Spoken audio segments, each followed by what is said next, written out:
Assalamu alaikum wa rahmatullahi wa barakatuh, and welcome to my YouTube channel. So for today, inshallah, I want to share my journey as a self-taught front-end developer. And currently I'm not, but my journey of learning how to code started in 2020 during the COVID times. At that time I wanted more flexibility with my time and location, as I wanted to move to Somalia. At that time it was during COVID time, so there was not a lot to do, so I was using Twitter a lot, and thanks to Twitter I came across topics such as coding, remote work, indie hackers.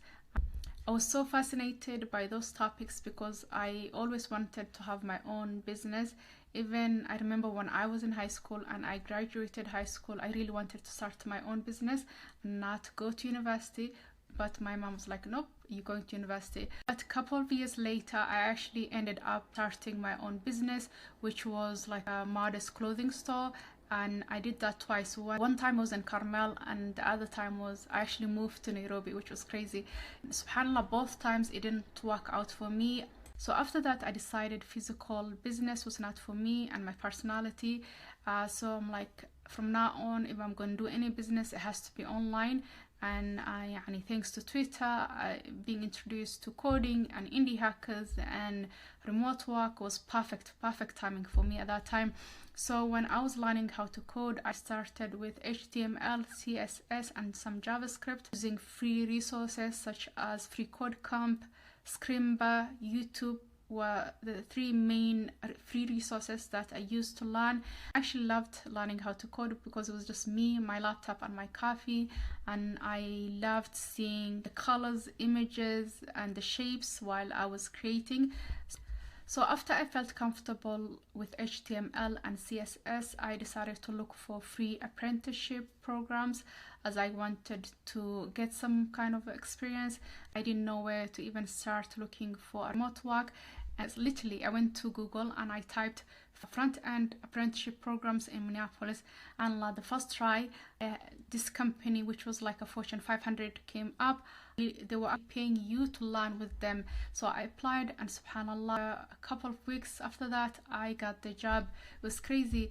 And at that time it was actually in the middle of the winter. I just came back from Nairobi with a failed business, with no job, no car, and starting from the beginning was not easy. And in life there are times when you have your lows, and there are times when you have your highs. And in our deen it teaches that to be like in the middle. Do not let the lowness take you to the low and the highness take you to the high. Just be in the middle and tawakkal ala Allah. So I learned a lot in my apprenticeship program. I learned topics and subjects I wasn't even aware of. And after the end of my apprenticeship program, which was a year later, they hired me permanently, and they increased my pay, like really increased my pay. But sadly I wasn't sure if I wanted to stay with the company, because I found out that I couldn't move to Somalia or any other country outside of the United States if I wanted to keep my job. And remember, the main reason why I learned to code was that I wanted more flexibility with my time and location, and I wanted to move to Somalia. So even though this job was amazing, it was not providing me that freedom with my location. And so I was so conflicted at that time, because I wasn't sure if I wanted to stay with this company, which was amazing with the pay and the opportunities, but also like I had this goal of moving to Somalia, so it was not easy for me to decide. So, and for me at that time, I really wanted to move to Somalia, living in the countryside, Badia. I have my own little farm, and chicken, goats, camel, and just live the Badia life. So that was my goal, and it was very clear at that time, and I was not even thinking about anything else, even though if I look back it would have been better for me to stay with this job, so I could save up more money and then like build the life I wanted in Somalia step by step. So to keep the story short, I decided moving to Somalia was more important than having this amazing opportunity.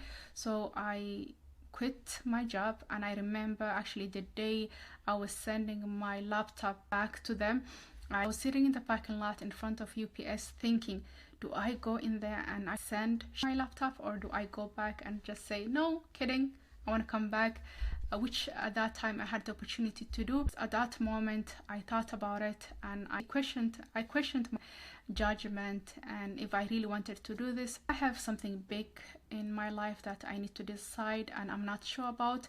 Even if I'm sure, I will literally pray istikhara. So I ended up praying my istikhara, and after that I felt comfortable with my decision of actually moving to Somalia. So I went ahead with quitting that amazing job and I decided to move to Somalia. So let's go back to the main topic of this video, which was my journey as a self-taught front-end developer. And I want to give advice to people who are learning how to code, especially this time in 2024. When I was learning to code, that was in 2020 and now it's 2024, so the times are not even the same. I don't even know what to advise, because at that time in 2020 it was easier to get tech jobs, especially in the United States. Companies were hiring left and right. They didn't even care if you had the skills or the experience, they will just hire you. But now in 2024, companies are not doing that. Even in the States, they are not doing that. So I think for anyone who lives in the States, you still have that opportunity, even though I will not advise to learn HTML, CSS. The language are different with AI. And also the Western countries, I think it's easier. But the people from Africa is different, because unfortunately you don't have that opportunity. You could still get that tech job, but it's going to be more obstacle for you to do that. I think an easier way is to think in terms of business and think of solving your own problem using technology.